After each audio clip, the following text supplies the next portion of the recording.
جب اللہ عز و جلال آسمان دنیا پہ نزول فرماتے ہیں جیسے کہ اس کی شان کو لائق، ڈاکٹر کے قریب چلے جائیں یا ڈاکٹر کسی کی طرف توجہ کرے تو کتنی دل کو تسلی ملتی ہے کہ میں ٹھیک ہو جاؤں گا۔ تیرا مالک، میرا مالک رات کے آخری حصے میں آسمان دنیا پہ نزول فرماتے ہیں جیسے اس کی شان کو لائق، اس وقت اٹھ کے دعا کریں۔ حدیث میں آتا ہے جو شخص یہ رات کو اٹھ کے یہ پڑھتا ہے سبحان اللہ والحمد للہ ولا الہ الا اللہ واللہ اکبر ولا حول ولا قوت الا باللہ، جو اس کے بعد دعا کرو گے اللہ اسے پورا فرما دیں گے، اللہ اسے عطا کر دیں گے۔ بارش کا وقت ہے، دعا کیجئے، دعا رد نہیں ہوتی۔ الدعاء بین الاذان والاقامت لا ترد، اذان ہوئی ہے اور جماعت، یہ درمیان میں جو 10 سے 15 منٹ کا فرق ہے، ان اوقات کو استعمال کیجئے، دعا کیجئے، اللہ تعالیٰ تمہاری دعاؤں کو رد نہیں کریں گے۔ اضطراب کی حالت میں دعا کیجئے، پریشانی کی حالت میں اللہ رد نہیں کریں گے۔ یہی تو وجہ ہے۔ کچھ لوگ پوچھتے ہیں کہ کافر، ان کے ساتھ کیا ہوگا؟ کافر بھی اگر مظلوم ہو تو اللہ ان کی دعا بھی سنتے ہیں۔ کافر اگر اضطراب کی کیفیت میں ہو تو اللہ اسے بھی جو ہے اپنی رحمت سے نوازتے ہیں۔ اس لیے کچھ لوگ اس قدر مصیبت میں چلے جاتے ہیں کہ جب اللہ عز و جلال کی طرف رجوع ہوتا ہے تو اللہ عز و جلال ان کے رجوع کو قبول کرتے ہیں۔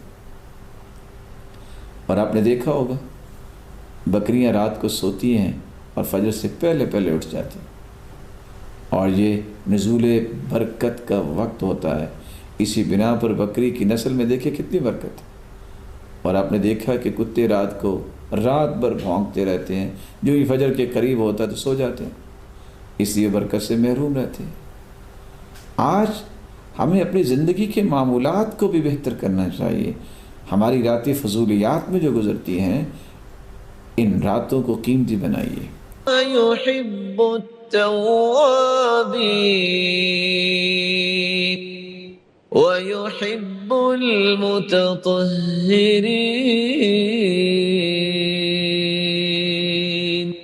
اللہ توبہ کرنے والوں کو بھی پسند کرتے ہیں اور پاکیزگی اختیار کرنے والوں کو بھی پسند فرماتے ہیں۔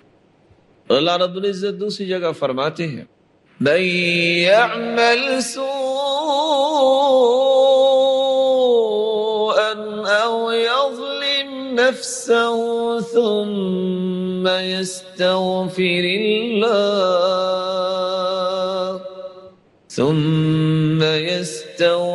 الله يجد الله غفورا رحيما۔ جو برائی کر بیٹھے، یہ اپنی جان پہ ظلم کر لے، ثم یستغفر اللہ، پھر اپنے رب سے معافی طلب کر لے، تو اللہ رب العزت معاف کرنے والے ہیں۔ اس کو یقین کرنا چاہیے کہ اس کے مالک نے اسے معاف کر دیا ہے۔ اللہ رب العزت قرآن مجید میں ایک تیسری جگہ پہ فرماتے ہیں نبی عبادی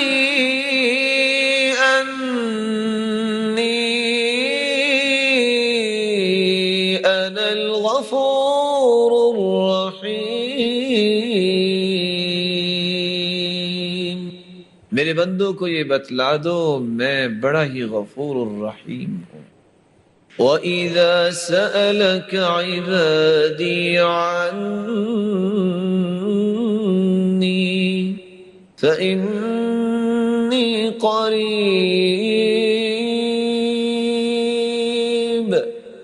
أُجِيبُ دَعْوَةَ الدَّاعِ إِذَا دَعَانِ فَلْيَسْتَجِيبُوا لِي وَلْيُؤْمِنُوا بِي لَعَلَّهُمْ يَرْشُدُونَ۔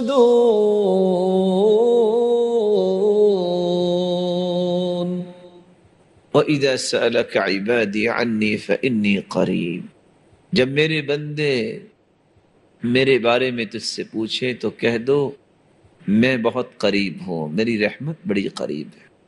اجیب دعوت الداعی اذا دعان، جب کوئی دعا کرنے والا دعا کرتا ہے میں اس کی پکار کو سنتا ہوں۔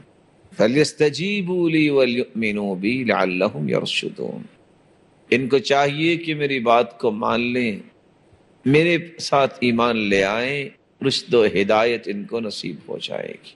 اللہ رب العزت معاف کرنے والے، اور رسول اللہ صلی اللہ علیہ وسلم نے فرمایا ان اللہ تعالی یمہل، اللہ رب العزت مہلت دیتے ہیں، حتی اذا کانت ثلث اللیل الاخر، جب رات کا تہائی حصہ ہوتا ہے، نزل الی السماء الدنیا، اللہ آسمان دنیا کی طرف نزول فرماتے ہیں جیسا کہ اس کی شان کو لائق، فنادا، اور اللہ رب العزت آواز دیتے ہیں، حل من مستغفر، کوئی ہے بخشش طلب کرنے والا، حل من تائب، کوئی ہے توبہ کرنے والا، حل من سائل، کوئی ہے سوال کرنے والا، حل من داع، کوئی ہے دعا کرنے والا، حتی ینفجر الفجر، یہاں تک کہ صبح ہو جاتی ہے۔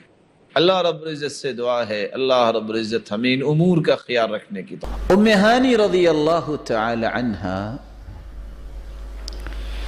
اللہ کے رسول صلی اللہ علیہ وسلم کے پاس آئی، کہتی ہیں یا رسول اللہ صلی اللہ علیہ وسلم انی قد کبرت وضعفت، اللہ کے پیارے پیغمبر میں بوڑھی ہو گئی ہوں،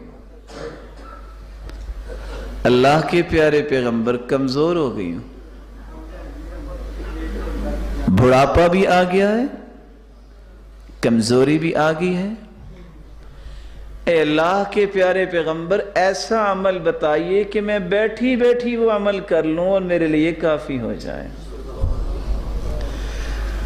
بوڑھوں کے لیے بہت بڑا تحفہ ہے، جوانوں کی بھی اللہ حفاظت فرمائے اور بوڑھوں کی بھی حفاظت فرمائے، جو بوڑھے موجود ہیں اللہ ان کو صحت والی زندگی عطا فرما، لیکن بیٹھے بیٹھے وہ کتنا بڑا اجر لے سکتے ہیں، اور جوان بھی تو کل کو بوڑھے ہوں گے، ان کو بھی یاد کرنا چاہیے۔ آپ صلی اللہ علیہ وسلم نے فرمایا سبح اللہ 100 تسبیح۔ ام ہانی رضی اللہ عنہا بیٹھی ہو نا، بوڑھی ہو گئی ہو نا، کمزوری آ گئی ہے نا، تو پھر کیا ہوا؟ یہ زندگی کا ایک طریقہ ہے، جوانی بھی تو تھی نا، اس وقت بھی تو دین کا کام کرتی تھی، تو بیٹھی بیٹھی تم 100 مرتبہ صرف یہ کہہ دو سبحان اللہ۔ کیا کہہ دو؟ کتنے مرتبہ؟ 100 مرتبہ۔ تعدل 100 رقبہ تعتقینها من ولد اسماعیل، تم 100 مرتبہ سبحان اللہ کہہ دو، اجر تمہیں اتنا ملے گا کہ تم نے اسماعیل کی اولاد میں سے 100 گردنیں آزاد کی ہیں۔ وَاحْمَدِ اللَّهَ 100 تحمیدہ، بیٹھی بیٹھی 100 مرتبہ الحمدللہ کہہ دو، تعدل 100 فرس مسرجہ ملجمہ، اجر تمہیں اتنا ملے گا الحمدللہ 100 مرتبہ کہنے کا کہ 100 گھوڑے لغام ڈال کے تیار کر کے تم نے اللہ کی راہ میں دے دیے۔ کبر اللہ 100 تکبیرہ، بیٹھے بیٹھے اللہ اکبر 100 مرتبہ کہہ دو، تعدل 100 بدنہ مقلدہ متقبلہ، تم اللہ اکبر 100 مرتبہ کہو گے، 100 اونٹ تیار کیے گئے اور اللہ کی راہ میں قبول کیے گئے کہ اجر اللہ تمہیں عطا کر دیں۔ حلل اللہ 100 تحلیلہ، ام ہانی پھر کیا ہوا تم بڑی ہوگی؟ اللہ اجر سے محروم تو نہیں کریں گے، 100 مرتبہ یہ کہہ دو لا الہ الا اللہ تملأ ما بین السماء والارض۔ پریشانی کی بات کیا ہے، تم 100 مرتبہ یہ پڑھ کے فارغ ہوگی، زمین و آسمان کا جتنا خلا ہے اللہ تیرے لیے نیکیوں سے بھر دیں گے۔ اللہ کسی کو محروم نہیں کرتے۔ اللہ عز و جلال ہمیں بھی توفیق سے نوازے۔